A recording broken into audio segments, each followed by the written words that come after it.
आप देख रहे हैं हानिकार न्यूज। आज खबरों का सिलसिला शुरू करते हैं।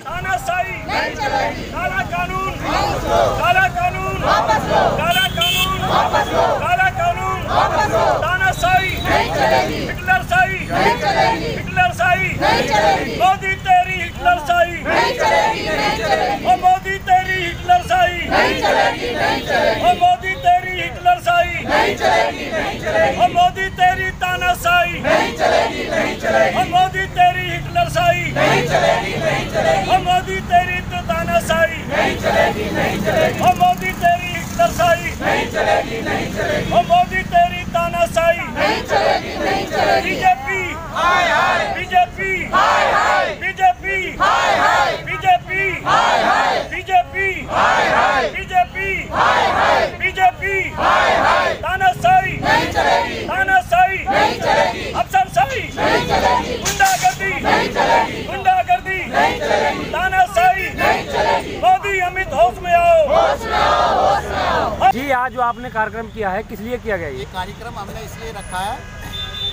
जो किसान शहीद हुए हैं इस आंदोलन में, उन शहीदों की याद में, और हम चाहते हैं कि वो शहीद अमर रहें और उनके साथ हमारी सहानुभूति है।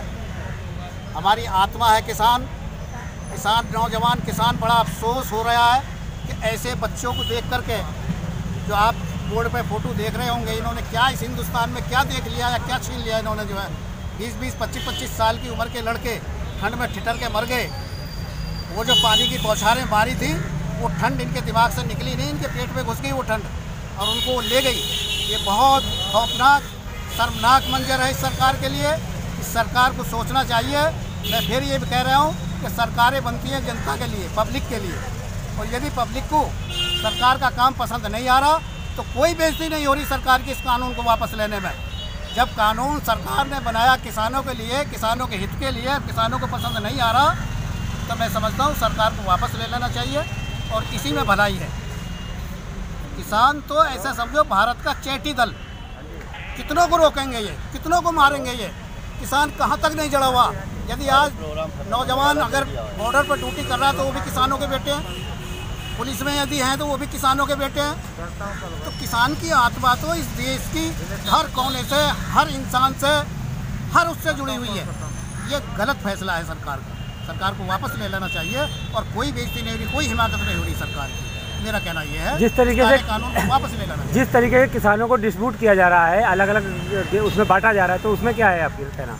किसानों को ये कितना ही बांट लो, ये कितनी ही सेंध लगा लो। सेंध लगा ली इन्होंने शाहीन बाग में, सेंध लगा ली इन्होंने जो है और कई जगह मध्य प्रदेश में लगा ली। लेकिन ये किसान है, कितनों को बहकाएंगे? आज ये 50 को बहकाओ 200 निकल के आ रहे हैं, 10 को बहकाओ ये 500 निकल के आ रहे हैं। इसका कोई फर्क पड़ने वाला इस किसान पर नहीं है। और बीजेपी के कार्यकर्ताओं को भेज दिया, वहाँ कई लोग पकड़े भी गए, आपने वीडियो भी देखे होंगे। एक लड़का पकड़ा गया, कभी मध्य प्रदेश का बता रहा, कभी कहीं का बता रहा। इस तरह की हरकतें ये इस सरकार की हमेशा रही हैं, और इन हरकतों में अब कोई आने वाला नहीं है। लोग बहुत समझदार हैं।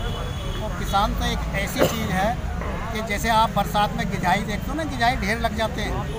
ये तो तुम आज 10 को मारो 500 निकल के आवेंगे।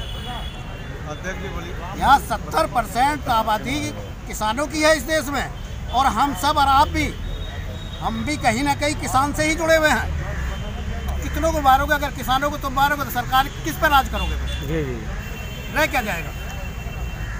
किसानों की संख्या जो शहीदों में बढ़ती जा रही है, क्या कहना है इस बार? कि भारतीय जनता पार्टी की जो बाबरता है वो बढ़ती जा रही है। किसान इतनी ठंड के अंदर, हम लोग और आप देश की जनता घरों के अंदर ठंड के अंदर जब उनका इंतकाल हो रहा है और जब वो मृत्यु हो रही है, तो वो तो सड़क के ऊपर बैठे हुए हैं। और ये लोगों ने क्या किया हुआ है कि ना उनकी कोई व्यवस्था है, ना कुछ है। पानी की बौछार छोड़ रहे हैं उनके ऊपर, आंसू गैस के गोले छोड़ रहे हैं। और उस ठंड के कारण ये किसान भाई हमारे जो शहीद हुए हैं, इनकी शहीद की हम श्रद्धांजलि देने के लिए इकट्ठे हुए हैं। और मैं आपको बताना चाहता हूँ कि इनकी श्रद्धांजलि बेबहार नहीं जाएगी, और ये इनको किसानों के हक में फैसला लेना ही पड़ेगा। जिस तरीके से राहुल जी हमारे जो राष्ट्रीय अध्यक्ष कांग्रेस पार्टी के हैं, उनका ये कहना है कि जब ये कानून बनाया गया तो सदन में कोई चर्चा नहीं हुई, तो इसमें कितनी सत्यता है? बिल्कुल सच्ची बात है कि सदन के अंदर इसकी कोई सुनवाई नहीं हुई, कोई ना इसके ऊपर चर्चा की गई। ये अपने आप ही अपने कैबिनेट में बैठ करके और इन्होंने ये पास कर लिया। तो ऐसा नहीं होता। ये देश जो है भारत देश है, इसके अंदर सबकी राय और सबकी सलाह और किसानों की राय लेना इस कानून के अंदर बहुत ज़रूरी था, जो उन्होंने नहीं किया। क्योंकि भारतीय जनता पार्टी जो है डिक्टेटरशिप पे काम कर रही है और वो उसी तरीके से अपने काले कानून ले करके आती है और उन्हीं को मनवाने का काम कर रही है। मैं आपको बताना चाहता हूँ इस चैनल के माध्यम से कि अब देश का नागरिक और किसान भाई सब एक हो चुके हैं, क्योंकि कहीं ना कहीं हर परिवार के अंदर छोटी मोटी खेती होती है और सब लोग किसान हैं। हर आदमी किसान के घर से पैदा हुआ है, चाहे वो 50 साल पहले था, चाहे आज के डेट में है। हर लोग किसान हैं और हम व्यापारी हो, फ्रूट वाले हो, कोई भी हो, सबका किसान के साथ सबका जुड़ाव रहता है। इसीलिए हम किसानों का पूरे देश के अंदर व्यापारियों तक का समर्थन कांग्रेस और किसानों को मिल रहा है। मैं उनको नमन करता हूं और उनको कहना चाहता हूं, कांग्रेस पार्टी के सभी कार्यकर्ता किसान भाइयों के साथ कंधे से कंधा मिला करके खड़े हैं। जैसा कि किसान और सरकार आमने सामने इस वक्त है और 25-26 दिन भी हो चुके हैं, तो क्या लगता है ये कानून वापस हो जाएगा? बिल्कुल वापस लेना पड़ेगा। किसानों के सामने जो हमारे अन्नदाता हैं, जो हमारा पेट भरते हैं, पूरे देश का पेट भरते हैं, उन लोगों की मांगों के मनवाने के लिए आम जनता भी सड़क पे आ गई है और उनको ये कानून वापस लेना पड़ेगा। आपकी पार्टी कांग्रेस पार्टी का कितना सहयोग मिलेगा? मिलता रहेगा? सहयोग है, हमारा पूरा समर्थन, हमारी पार्टी का पूरा समर्थन किसान भाइयों के साथ है। हम भी किसान के बच्चे हैं, हर जगह किसान के बच्चे कांग्रेस के अंदर ही हैं और वो सब लोगों का समर्थन किसान भाइयों के साथ रहेगा।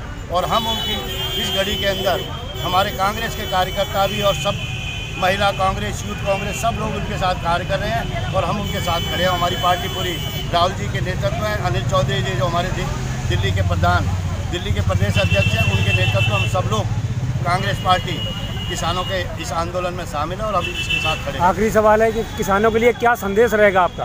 किसानों का, किसान भाई जिस तरीके से ठंड में डटे हुए हैं, हम तो उनसे खुद एक संदेश ले रहे हैं कि उनकी हिम्मत आज 25-26वां दिन हो गया और वो सड़क पर बैठ करके वहाँ लोगों की सेवा भी कर रहे हैं। हम लोग भी जा रहे हैं और लोग जाते हैं, आम जनता भी जाती है, उनकी खाने पीने की व्यवस्था भी वो लोग भी कर रहे हैं। और हरियाणा, यूपी, मध्य प्रदेश, कई प्रदेशों के जो लोग आ रहे हैं वो भी उनकी व्यवस्था कर रहे हैं। तो हमारा तो यही संदेश है कि किसान भाइयों के साथ हम सब हैं और हम इस मांग को मनवा के रहेंगे और इसमें सरकार को झुकना चाहिए और झुकेगी।